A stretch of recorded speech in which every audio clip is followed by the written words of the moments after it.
Pertama-tama saya mau mengingatkan Profesor Denny.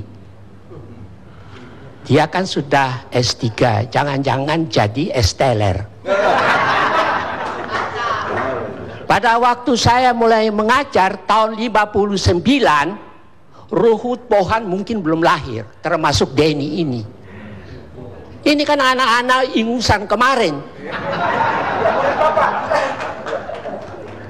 Saya mau mengatakan kepada Profesor Denny, jangan bikin afleidingsmanoeuvre. Afleidingsmanoeuvre itu ialah mengalihkan perhatian. Dari zaman Pak Harto, masuk keluar penjara itu sudah biasa. Mana itu menteri yang dulu saya pernah kritik itu? Sudah tidak ada lagi itu orang. Jadi saya mau mengatakan kepada semua, jangan suka pakai nama Tuhan, pakai nama Allah, pakai nama segala macam itu. Ya. Terus ada pepatah, maaf aja saya terpaksa pakai pepatah bahasa asing. Al gaat de leugen nog zo snel, de waarheid achterhaalt hem wel. Meskipun kebohongan itu lari secepat kilat, satu waktu kebenaran itu akan mengalahkannya. Bisa tahun ini, bisa tahun 2014 atau sesudah itu, nanti kita lihat. Orang-orang seperti Benny Karman ini yang ngomongnya itu saya lihat di televisi itu, dia dengan Ruhut itu mendampingi Nasaruddin. Saya kan ikut dari dulu ngomongnya itu, ini orang-orang ini tidak punya rasa malu. Rai gede. Nah, orang-orang ini yang tadi ngomong tuh mulutnya bau. Coba sekali-sekali Anda cium mulutmu itu, kalau tidak bau baru Anda bicara jujur. Kalau bau itu berarti tidak jujur, terlalu banyak makan uang haram.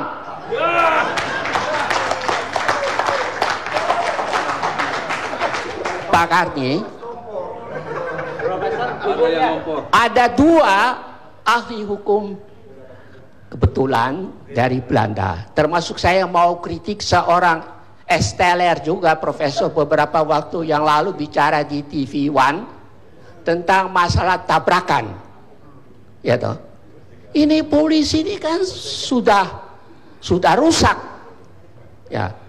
Dua orang itu, yang satu Profesor Dr. Leo Polak dengan disertasinya setebal begini, dan yang satu tuh Herman Bianchi, seorang ahli kriminologi.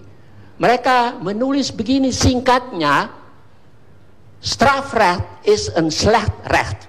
Hukum pidana itu adalah hukum yang jelek. Nah, bayangkan hukum yang jelek ini kalau dipegang oleh orang yang tidak bermoral, rusaklah hukum ini. Termasuk para pengacara juga yang menyalahgunakan kepandaian mereka. Ya. Jadi bukan bulat, Pak. Dari tadi itu saya tidak tahan bau busuk. Profesor, coba sebutkan satu kebohongan yang telah kami katakan. Sebutkan satu kebohongan yang telah kami katakan. Saya bertanya kepada Anda sebagai profesor. Jangan debat saya sudah katakan pada Pak Karni, saya tidak mau debat dengan para politisi atau para politikus. Ya, berarti Anda menyebarkan kebohongan. Bukan malam ini, sejak semula. Saya kan kenal dia kan debat dengan itu, dalam itu waktu di masa-masa yang lalu itu, yang menulis buku itu tentang Gurita Cikeas itu. George. Iya. Iya toh. Anda belajar lagi lah, baru debat dengan saya. Pak Karni, ada ungkapan hoogmoed komt voor de val. Kesombongan itu berarti kejatuhan sudah dekat. Ya. Saya pikir terpaksa saya harus kemukakan mengenai masalah polisi ini, karena tadi saya dengar itu ya. Polisi ini sebetulnya tidak melindungi rakyat, malahan pagar makan tanaman. Contoh di Pamekasan, itu rumah milik seseorang Bertahun-tahun lamanya polisi tidak mau mengembalikan, meskipun Mahkamah Agung sudah memberi putusan Enkracht van Geweest, putusan mengikat. Di Medan, polisi seperti pagar makan tanaman, mengantar orang untuk mengusir si pemilik rumah.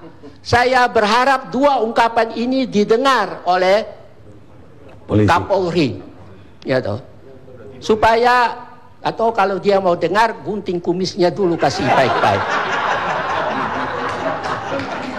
Begini Pak, ini sudah pukul 11, ya toh. Saudara Ruhut kan masih ingat, dia pernah bilang itu saya, tapi sudah pikun, nanti saya kirim ambulans. Ayo, betul apa enggak? Nah, lalu orang tanya kepada saya tapi jawabnya apa?